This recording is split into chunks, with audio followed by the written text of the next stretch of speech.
Well, just first of all, really pleased to be here in Limerick with our two candidates, Senator Maria Byrne and Senator Kieran O'Donnell. We have a seat here, as you know, Michael Noon, who's here today supporting both candidates, so very keen to hold on to our seat here and also to challenge for a second seat.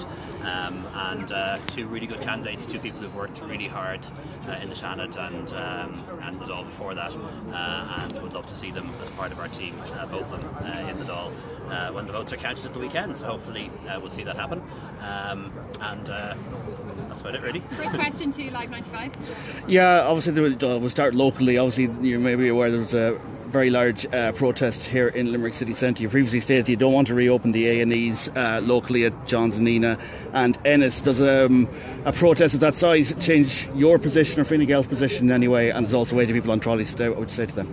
Yeah, you know, when it comes to where we should have emergency departments, you know, we always listen to the doctors and listen to the emergency department consultants, and what they say to us is that medicine has changed and the best way to provide, the only way to provide top class emergency medicine is in specialist centres.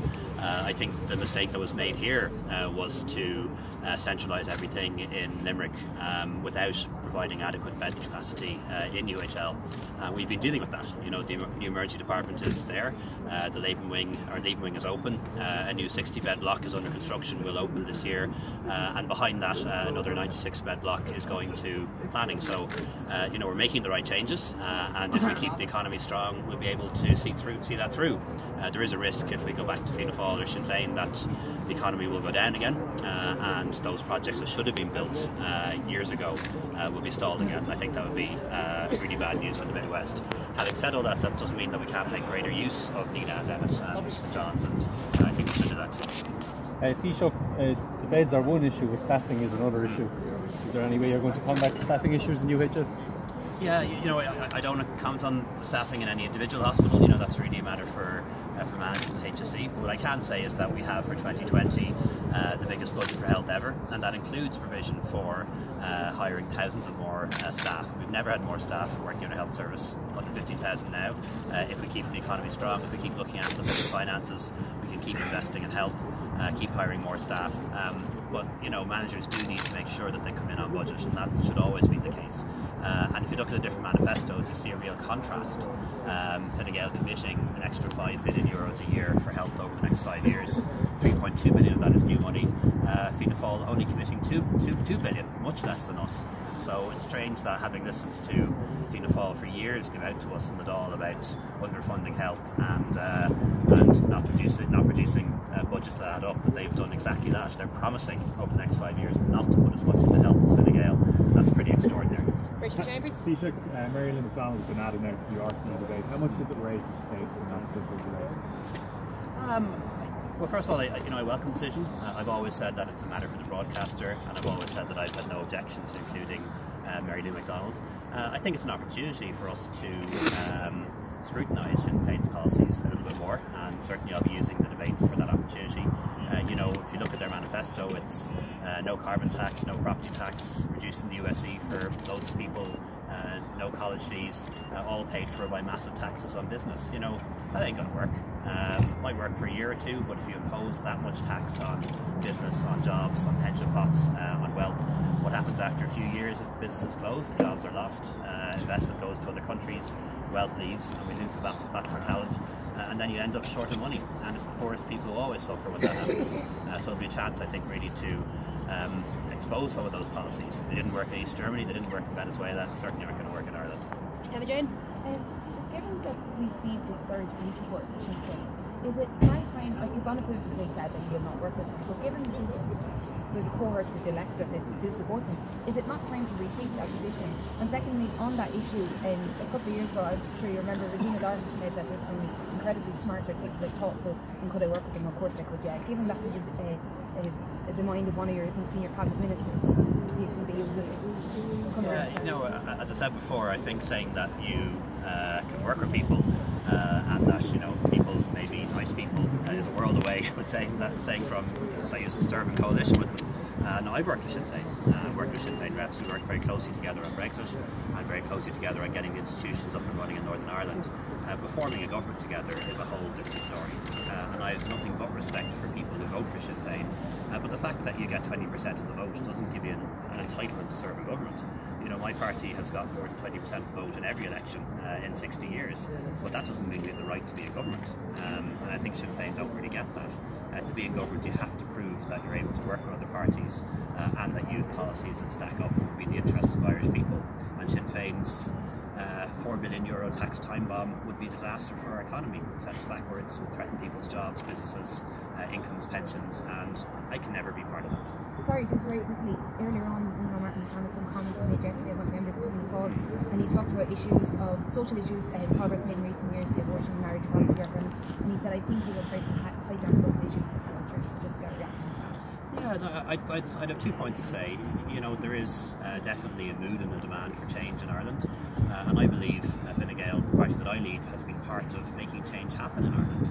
Whether it's leading us through Brexit, one of the biggest changes economically and politically that's happened in years, constitutional change or climate change programs, Sláinte Care and Health, we're the ones who are making change happen. And it is just a fact that there are people in Fianna Fáil who've been less enthusiastic about some of the reforms and changes that have come about in the past couple of years.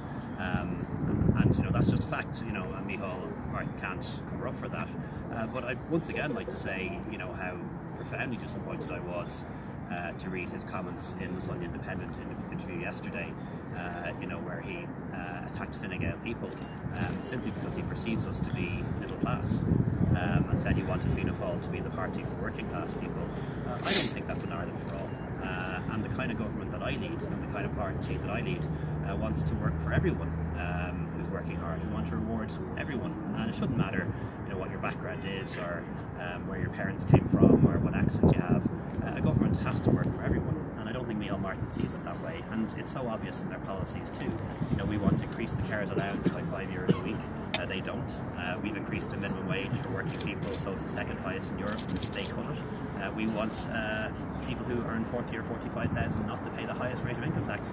They think they should. You know, it's a very revealing, I think, comment.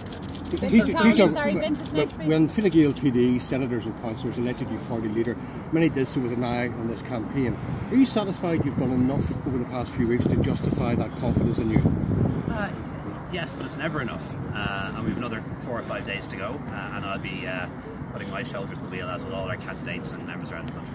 Taoiseach, there's been some criticism today of your backwoodsman comment about Fianna Fáil TDs. Michael McGrath said it was a nasty, personalised approach to politics. One of the TDs that voted against the referendum said that it was gutter politics, that it was belittling people who had tried to protect unborn life. How do you respond to those sort of things? I know, you know, I understand that on this issue that people have different views, and we had a free vote on it in our party, and I have the highest respect to people, no matter how they voted in the referendum. What those 21 TDs did was something different. They tried to prevent a referendum happening at all. They didn't want the Irish people to have their say. And I think when it comes to other issues that we need to make advancements on in the next couple of years, particularly around the gender pay gap, around implementing the recommendations of the Citizen Assembly on Gender Equality, I don't think they'll be enthusiastic about those kinds of reforms, given that they didn't even want people to be allowed to vote on that issue. How people vote is a matter of conscience, but they shouldn't be allowed to. But again, you know, I don't think Fianna Fáil should be getting too precious. You know, the remarks that Neil Martin made about Fine Gael people at the weekend were very disrespectful. Literally, he doesn't like us because he thinks we're middle class. And I think that's the wrong approach to politics. We should represent people regardless of what background they come from, and that's not Ireland for all. There's a instance that they won't be enthusiastic about gender equality, and they hit back and said that there's been delays in moving the Coombe hospitals and National Children's Hospitals, so there's one of their criticisms of how progress hasn't been made on gender issues by Fine Gael. Yeah, well, you know, there has been progress on that, but it's one step at a time. And obviously, the first step is to move the National Maternity Hospital to the Camp St Vincent's, and also we want to do it here in Limerick to move the maternity hospital onto the Doyle Doyle site. Bear in mind, there are 3 new hospitals under construction in Ireland at the moment. Fianna Fáil, even during the boom years, didn't build any new hospitals. We're having a fantastic election on the ground. Myself and Maria, great response. Those polls do not reflect what we're getting on the ground. You're doing a fantastic job, and the next 4 days are going to be hell for leather, and when the polls come out, you'll be back to station. Just add to that, Peter. Great that you came here today. It's great to have you here in Limerick. Certainly to agree with all that Kieran has said, and we look forward to returning 2 seats here in Limerick, because it is going very positive, absolutely. And certainly delighted that you were able to come down today to join us and show your support. Yes, Maria. Thanks very much, and best of luck to you. Just wanted to say, first of all, thanks so much for being here. Thanks so much for all the work you're doing on the ground supporting the candidates. I know it's a relatively long election, but it's going to be worth it, I think. I really want to pay tribute to Michael. I don't know how it feels not to be a TD after so many years. It's happy. It's a very good answer. You look happy. Better for the health, I'd say, Michael. Better for the health than the health. And also great to see John Cushton here as well, supporting our candidates. I think you're absolutely right about the polls. It's all margin of error territory, and I think we can pick up a few points over the next couple of days and be back on top as the largest party, holding Michael's seat here in Limerick City and challenging for a second one on a good day. And I think that's really possible given the quality of the candidates we have here in Kieran and Maria. So keep fighting the good fight, and look forward to hearing some good news from Limerick on Sunday. Well done. Take